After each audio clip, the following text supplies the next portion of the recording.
It had been only 4 or 5 days since the Lord's arrival when Nanda Baba had to leave for Mathura to pay the annual taxes for Gokula, which was a part of Kamsa's kingdom. It was such a blissful and festive time in Gokula that he did not feel like leaving. But he knew Kamsa's nature, so to keep Gokula in peace, he had to leave for Mathura. But in his heart, he felt very concerned for his son, for he knew that Kamsa was a pure evil. In Mathura, Nanda Baba met Vasudevaji. When they met, they had a beautiful dialogue from which we can learn how people should speak when they meet each other. Vasudevaji did not mention a single word about his grief and difficulties to Nanda Baba. Instead, he said, "Nandaji, I learned that you have a new baby in your home. I am so delighted for you in this time of joy." On the other hand, Nanda Baba did not speak a single word about his own happiness. He asked only about Vasudevaji's sorrows and said, "How evil Kamsa is. Right after your wedding, he imprisoned you both and killed all your newborns." Nanda Baba did not speak about his own joys, but tried to give solace to Vasudevaji and share in his sorrows. So too, Vasudevaji expressed his joy to share in Nanda Baba's joy. So this is how we should meet with each other, selflessly, with compassion and understanding. Vasudevaji was extremely pure at heart. One who has such a pure mind can tell beforehand what will come to pass. And he said to Nanda Baba, "You have paid the taxes, isn't it? So if your work is done here, you should hurry going back to Gokula. Because I do have a feeling that something evil is going to happen in Gokula." Nanda Baba heeded Vasudevaji's advice. As he neared Gokula, he grew tense, knowing that Vasudevaji's words could never be in vain. However, in that very moment, he remembered the Lord and surrendered the responsibility of protection to him.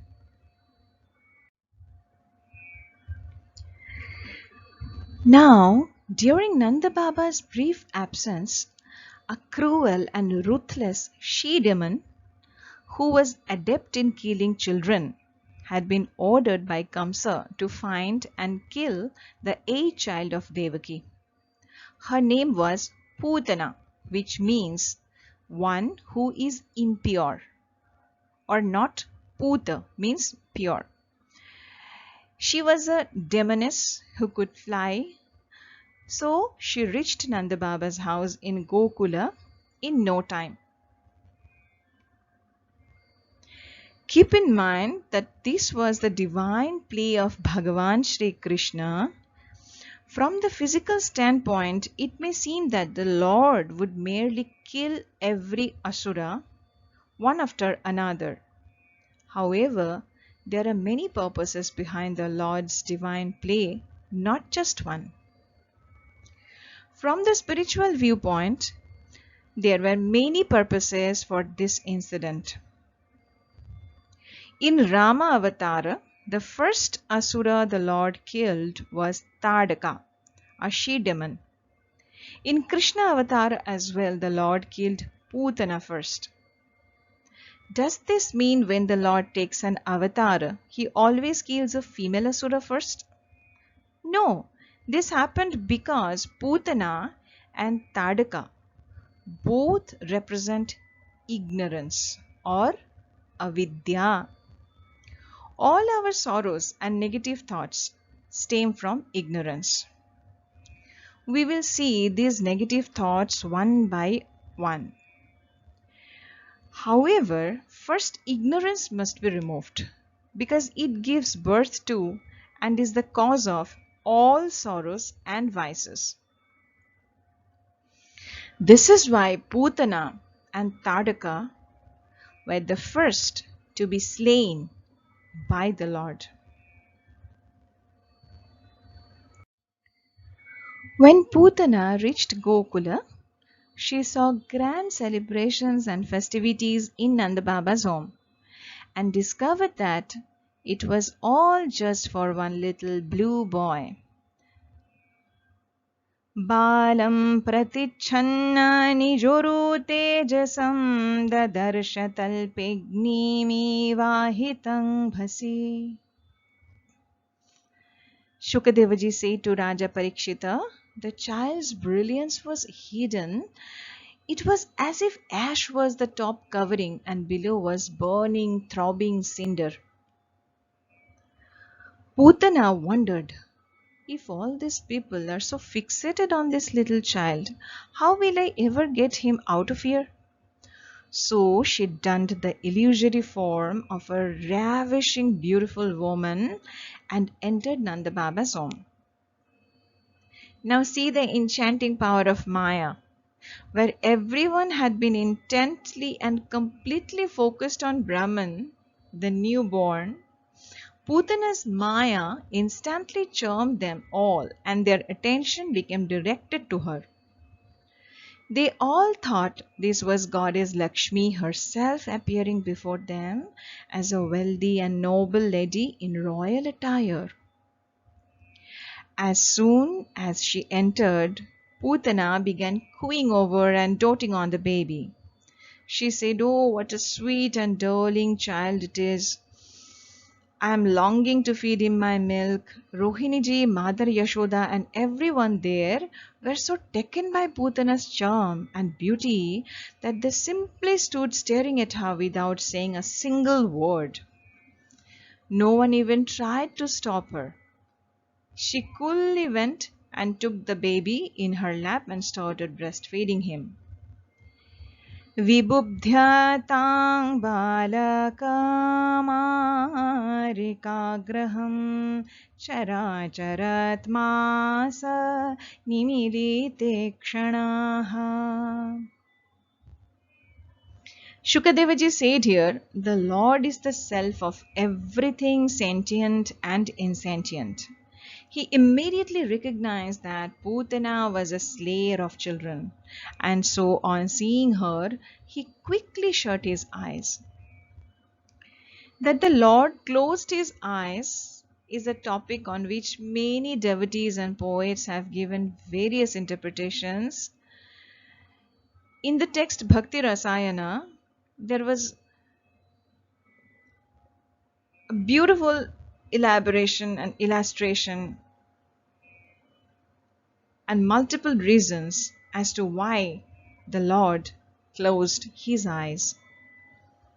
The first interpretation goes like this.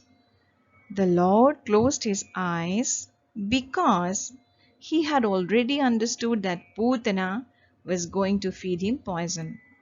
Now when a child has to take bitter medicines, he always first closes his eyes and then drinks. The Lord thought, okay, I must have to drink it, so let me close my eyes and drink. This because he had to drink something bitter, the Lord closed his eyes. Second interpretation is like this. The Lord thought, in this Avatāra too, I have to kill a woman first. What a peculiar job is this? Sometimes this kind of work also has to be done. So I might as well close my eyes and finish it. Thinking thus, the Lord closed his eyes. Third interpretation is, Bhagavan thought, in this birth, she has not done any good deed at all. So let us see what she did in her earlier life. So Just as we close our eyes before diving into deep thought, the Lord closed his eyes to review Pūtana's past records. Fourth interpretation. All cosmoses and living beings reside in the Lord. All the jivas became frightened that Pūtana would feed the Lord poison. They thought if the Lord drank it, they all would suffer horribly and die. To give assurance and comfort to all the jivas, the Lord closed his eyes and said, "Do not worry, I take care of everyone. I alone am the protector of all." Fifth interpretation. Our eyes are the symbols of sun and moon. The sun and moon are the Lord's eyes. These two say to the Lord, "Bhagavan, she has not done any prayer or worship. This is why she cannot enter our celestial realm. She will attain neither the world of the ancestors nor the world of the devas." Saying this, both of them closed their doors to her. This is why the Lord's eyes were shut. However, if the Lord wants to give someone something, who can stop him from doing so?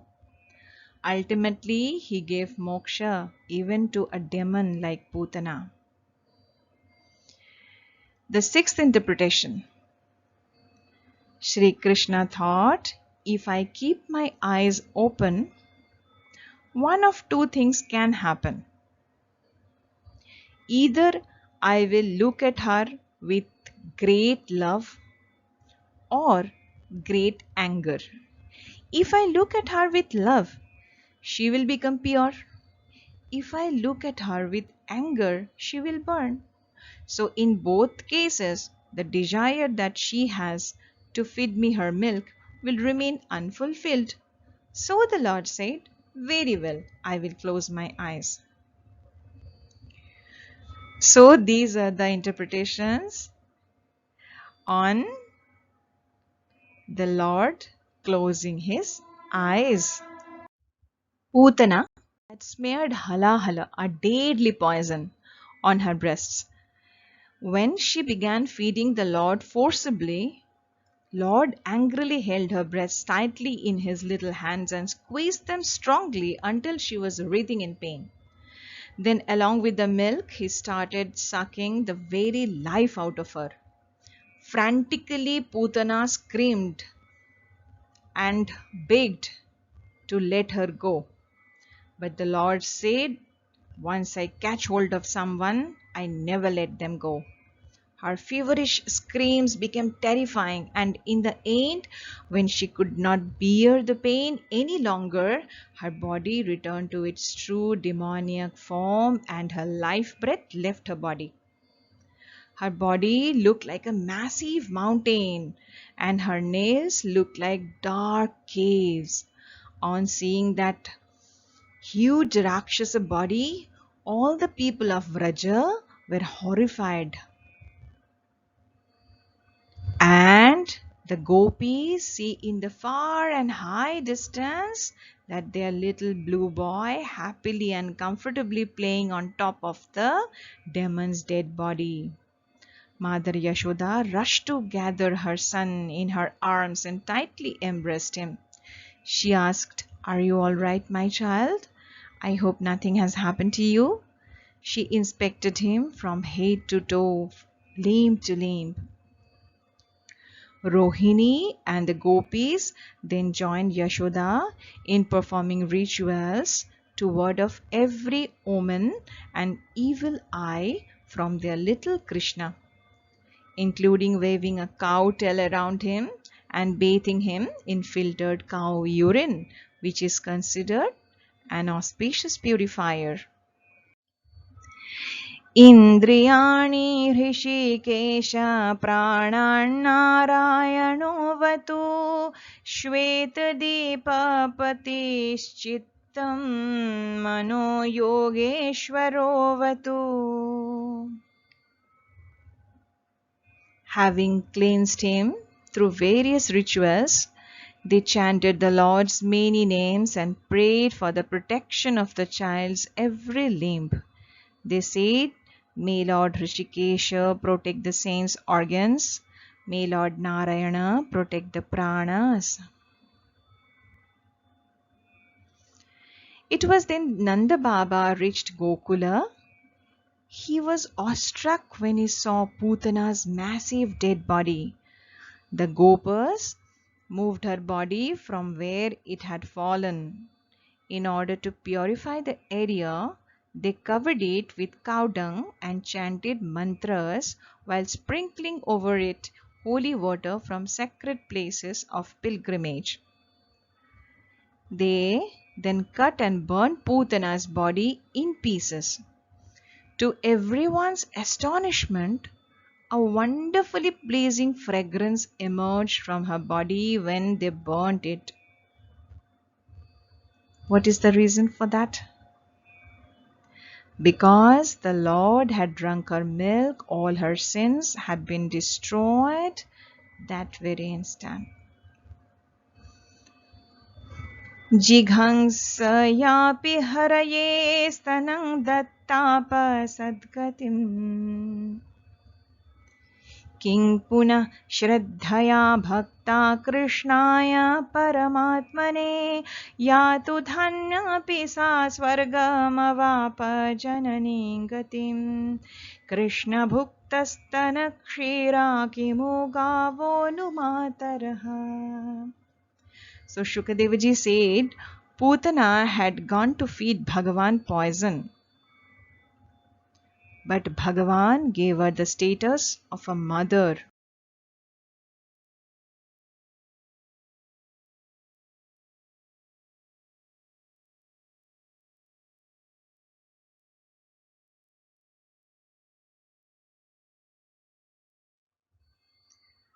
Shukadevaji continued, the one who had come to feed him poison is the one to whom the Lord gave the status of a mother. So think what he would do for Yashodaji who had fed him a mother's pure milk. What would he give to the cows who had fed him their milk? The Lord redeems even those who come to kill him. So what would he not do for those who love him? Indeed, the Lord verily becomes a devotee's servant. He stands at their beck and call, asking what more he can do for them. Shukadevaji said, anyone who listens to his divine Leela, this Leela of the moksha of Pūtanā, verily attains love for God. Tasmat kena pyupayena mana Krishne niveshayet. Sri Shukadevaji said, this beautiful declaration he made here, by whatsoever means, absorb your mind in God through devotion. When Nanda Baba and other Gopas returned from Mathura and learned about the entire incident, they struck with terror. Nanda Baba immediately remembered Vasudevaji's forewarning and first asked, is my son safe? He ran to him, lifted him in his arms, smelled his head as a sign of good fortune, and showered him with kisses and hugs. He had this child late in the life, so his loving concern was particularly more. Tasmat kena pyupayena manah Krishne niveshayet, manah Krishne niveshayet, manah Krishne niveshayet.